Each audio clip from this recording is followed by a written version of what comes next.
안녕하세요. 제가 오늘 발표할 논문은 Masked Autoencoders are Scalable Vision Learners라는 페이스북 AI 리서처에서 만든 CPR 2022 논문입니다.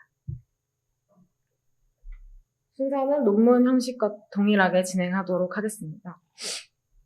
일단 인트로덕션에 앞서서 저자분을 한번 보고 넘어갈 건데요. 제가 원래 저자 이름을 진짜 못 외우는데 이분은 약간 좀 낯이 있더라고요. 카이밍 해 어디서 많이 들어본 것 같은데 해서 찾아봤더니 저희가 항상 딥러닝 공부하면 항상 초창기에 배우게 되는 레즈넷 저자분이셨습니다. 그래서 레즈넷도 그렇고 페스털 RCN도 그렇고 약간 좀 약간 다양하게 아키텍처 부분이나 아니면 스킬적인 부분에서 좀 획기적인 아이디어를 내셨던 분인 것 같아서 좀 기대를 하고 본 논문이기도 합니다.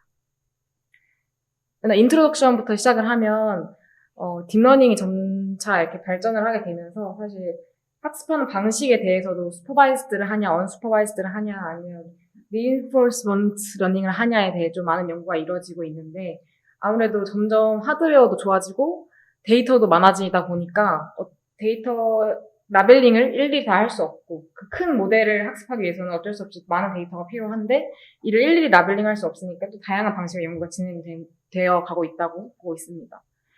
그래서 이제 슈퍼바이스드나 언슈퍼바이스드가 아닌 셀프 슈퍼바이스드 러닝도 좀 연구가 되고 있는데요. 이 셀프 슈퍼바이스드 러닝 부분이 컴퓨터 비전 분야보다는 NLP 분야에서 좀 더 많은 성능을 보이고 있다고 합니다. 이게 또 이렇게 된 이유도 NLP와 그 랭귀지랑 우리가 흔히 사용하는 비전 부분에 좀 차이점을 두고 뒤에서 좀 한번 볼 건데요.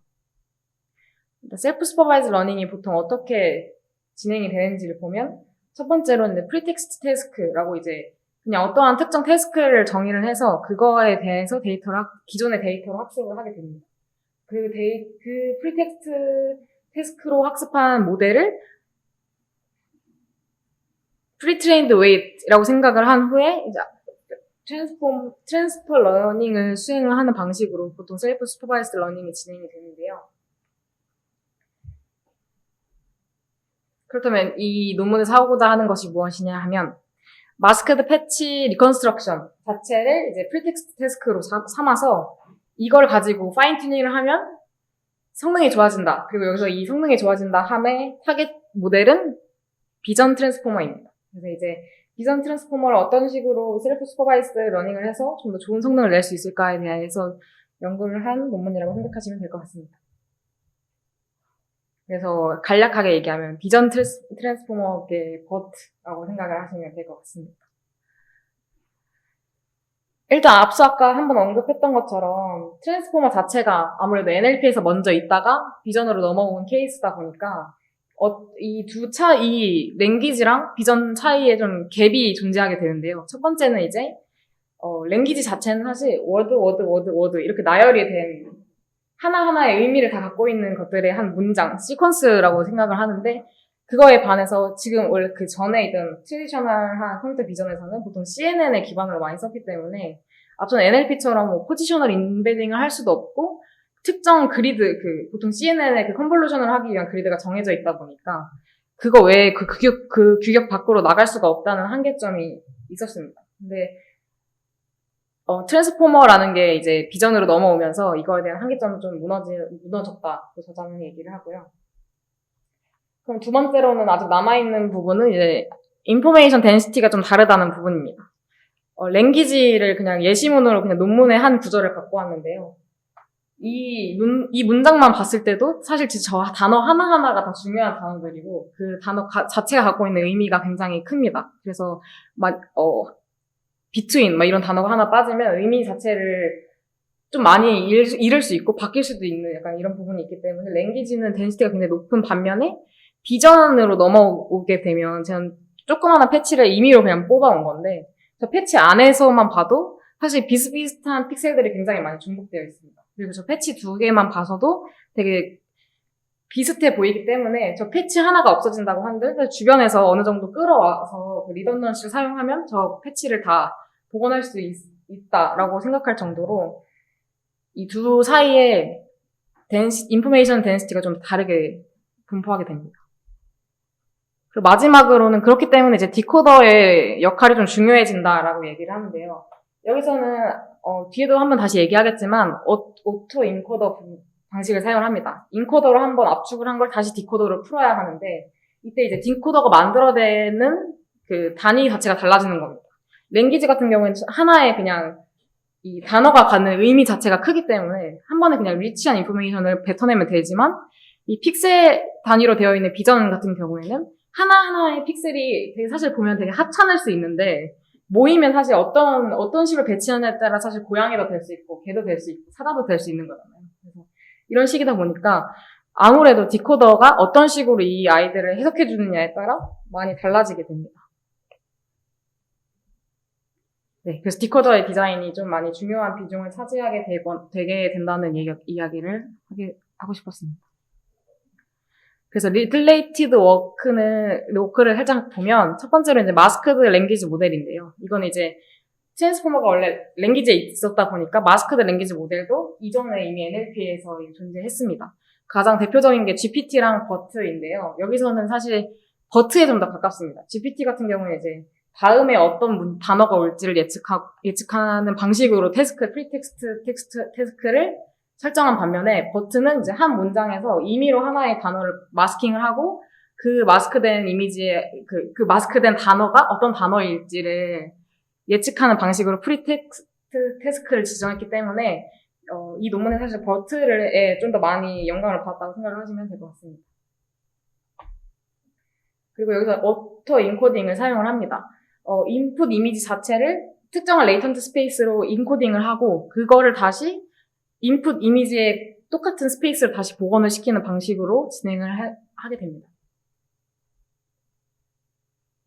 네, 그리고 여기서는 인코더 부분을 트랜스포머를 사용을 하고 디코더 부분은 NLP를 그냥 사용하게 됩니다.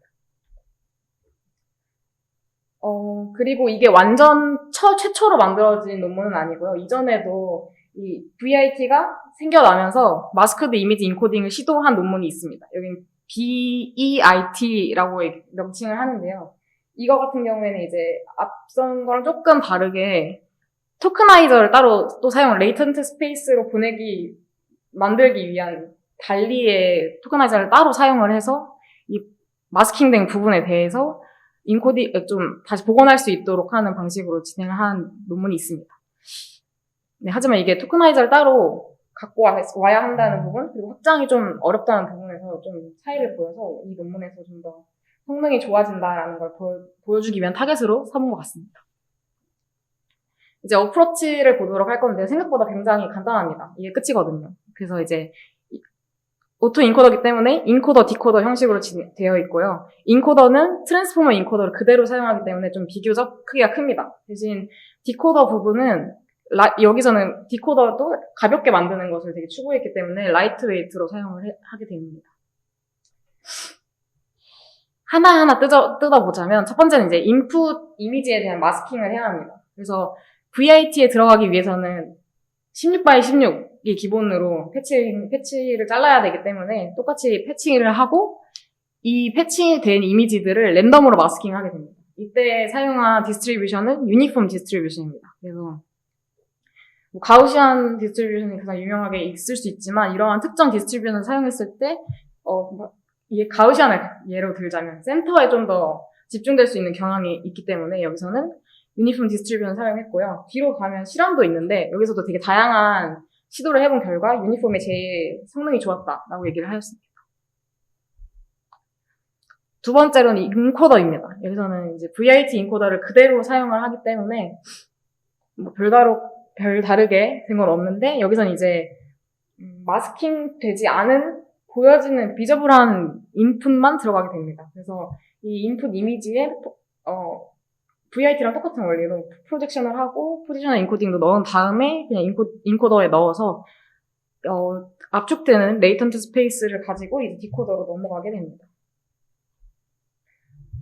마스킹을 안 썼던 인코더랑은 다르게 이번에는 마스킹된 패치도 모두 다 넣게 됩니다. 근데 아까 좀 섞어서 랜덤하게 유니폼 디스트리뷰션으로 뽑았을 때 했던 거를 다시 다 원래대로 다 자리를 복구시켜서 포지셔널 인코딩을 다 시킨 다음에 디코더를 통해서 이제 예측되는 타겟 이미지로 만들게 됩니다.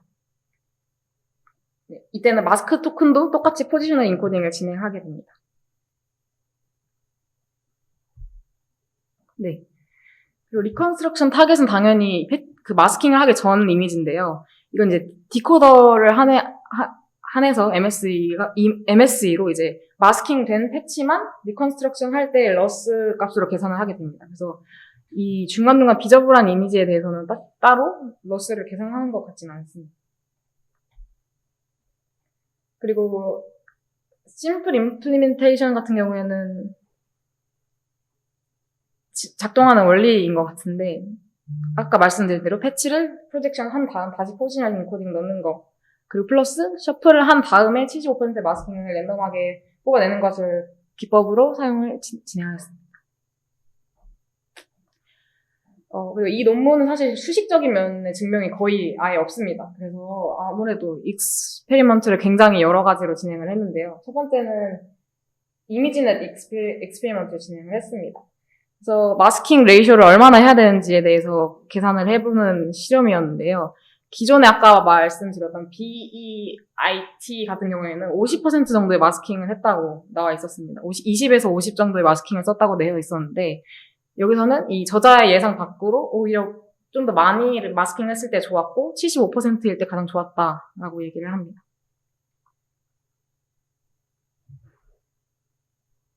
그리고 여기서 익스페리먼트에 대체적으로 이 인코더에 대해서 파인 튜닝을 했을 때와 리니얼 프로빙을 했을 때 두 가지를 가지고 이제 성능을 비교를 하는데요. 파인 튜닝 같은 경우에는 아예 엔드 투 엔드로 아예 통째로 다 파인 튜닝을 한다를 기점으로 사용을 합니다. 두 번째 이제 디코더의 디자인을 어떻게 해야 되느냐로 얘기를 하는데요. 인코더는 트랜스포머를 그대로 사용을 하지만 디코더는 좀 다양하게 시도를 해봅니다. 이때는 비교적 통째로 파인튜닝을 통째로 어떤 특정 태스크에 대해서 어댑터블하게 파인튜닝 할 수 있는, 파인튜닝의 경우에는 사실 블럭의 개수가 그렇게 크게 중요하지 않았지만, 리니얼 프로빙 같이 프리징을 하고 해야 되는 경우에는 디코더의 크기가 좀 많이 영향을 줘서, 이때는 8개의 블럭을 썼을 때가 가장 좋았고, 디멘전도 512 정도 디멘전으로 했을 때 가장 좋았다라고 얘기를 하고 있습니다. 그리고 마스크 토큰 같은 경우에도 인코더에 마스크 토큰을 넣었을 때와 넣지 않았을 때 둘 다 성능을 비교를 하는데, 여기선 당연히 넣지 않았을 때가 가장 좋았기 때문에, 그리고 넣지 않았을 때가 넣었을 때에 비교해서 이 계산량도 훨씬 줄었기 때문에 큰 모델에 대한 계산량을 좀 더 줄일 수 있는 방식으로 진행을 하였습니다. 리컨스트럭션 타겟 부분에서도 패치 노멀라이제이션을 했을 때 좀 더 성능이 좋았다고 이야기를 합니다. 데이터 어그멘테이션 같은 경우에는 여기서는 이제 랜덤 사이즈로 크롭을 했을 때가 가장 좋았는데, 사실 안 했을 때도 엄청 뚜렷하게 성능이 나빠진 것이 아니라서 여기서는 어그멘테이션도 그렇게 크게 엄청 큰 영향이라고 얘기하지 않았고요. 샘플링 스트레지 같은 경우에도 이제 랜덤으로 할 건지, 아니면 통으로 블럭 자체로 할 건지, 아니면 그리드하게 좀 규칙적으로 할 건지에 대해서도 실험을 해본 결과에서는 랜덤으로 했을 때가 좀 더 잘 나왔다고 이야기를 하고 있습니다. 그 다음 이제 트레이닝 스케줄에서는 이제 여기서는 에포크를 1600까지밖에 안 해봤는데, 경향으로 봤을 때는 사실 더 만약에 할 수 있었다면 더 좋은 성능을 낼 수도 있었을 것이다 라고 예측을 하고 있습니다. 그리고 이제 이전에 나온 논문들이랑도 이제 이미지넷 1K를 가지고 비교를 하는데요. VIT-B가 비교적 작은 모델일 때인데요.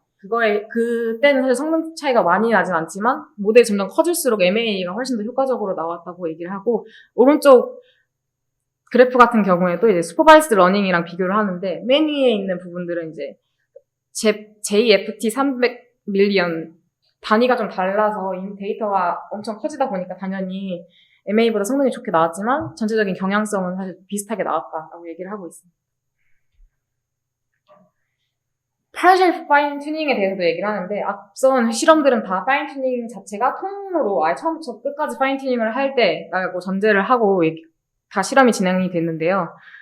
파셜하게 끝단에서 몇 개까지만 잘랐을 때만 끝단에서 한 4개나 한 7개 정도까지 잘랐을 때 성능이 가장 좋았다고 얘기를 합니다. 그래서 앞에 거는 프리즈하고 뒤에 것만 파라미터를 조정을 했을 때가 잘 나왔다고 얘기를 하고 있습니다. 그리고 이제 트랜스퍼 러닝 관련돼서도 합니다. 이제 앞선 건 이제 VIT 자체의 성능을 비교했다면 이번은 이제 다른 데이터셋으로 다른 태스크로 했을 때 파인튜닝을 진행했을 때 성능이 좋아지는지를 보여준 내용입니다. 그래서 코코나 다른 이미지넷 같은 경우에서도 다른 클래시피케이션이나 세그멘테이션 같은 태스크를 진행했는데 모두 성능이 좋게 나왔다라고 얘기하고 있습니다. 네. 그래서 일단은 NLP를 컴퓨터 비전으로 갖고 왔을 때 어떤 식으로 해야 좀 더 확장성 있게 기존 프리트레이닝한 모델들을 사용할 수 있을지에 대한 가능성을 보여준 논문이라고 생각을 하고 사실 수식적인 증명이 사실 없고 다 실험적인 부분으로 증명한 부분이라 그건 살짝 아쉽지만 그래도 굉장히 좋은 성능을 나온 것으로 보여져서 유의미한 논문이었다고 생각합니다. 감사합니다.